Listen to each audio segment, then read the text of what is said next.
Welcome to another HOA story titled, "She Tried to Foreclose on My House, so I Called the EPA." I came home on a Tuesday to find a letter taped to my door. It wasn't in an envelope. It was red, laminated, and stapled directly into my freshly painted mahogany wood. It was from Patricia, the HOA president. The header read, "Notice of lien and intent to foreclose." The reason? My grass was, and I quote, "too indigenous."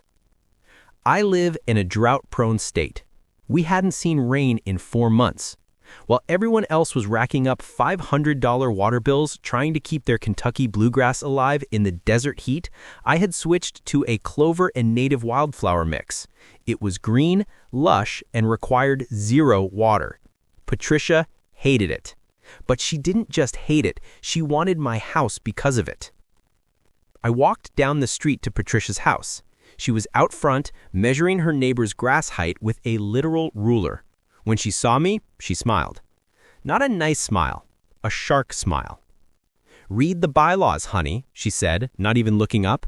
Section 4, paragraph C. All lawns must be uniform turf. Your weeds are driving down property values. You owe us $15,000 in back fines or the board takes the house on the 1st of the month. I tried to reason with her. "Patricia, it's a drought. The state actually recommends xeriscaping." She laughed. "The HOA supersedes state recommendations in this community.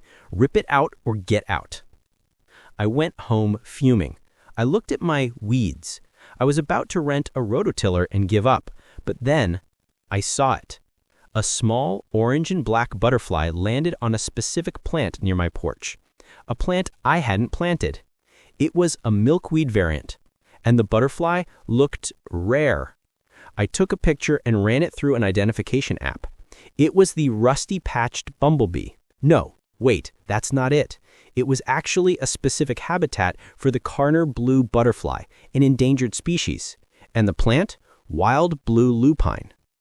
I spent the next 48 hours not sleeping. I was reading. I wasn't reading the HOA bylaws anymore. I was reading the Endangered Species Act of 1973. I made a few phone calls.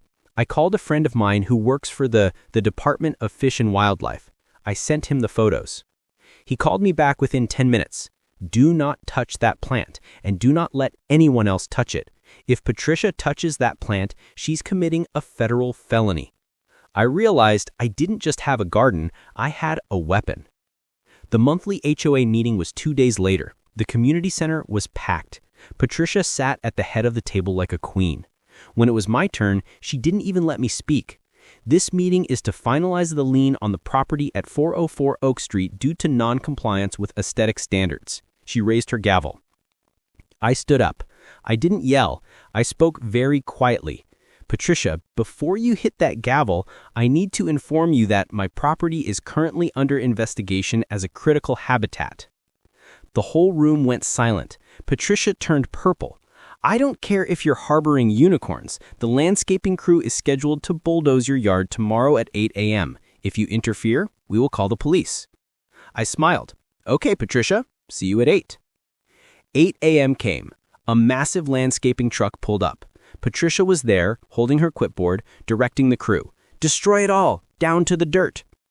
The foreman fired up a weed whacker. He took one step onto my lawn, and that's when 3 black SUVs rolled up to the curb.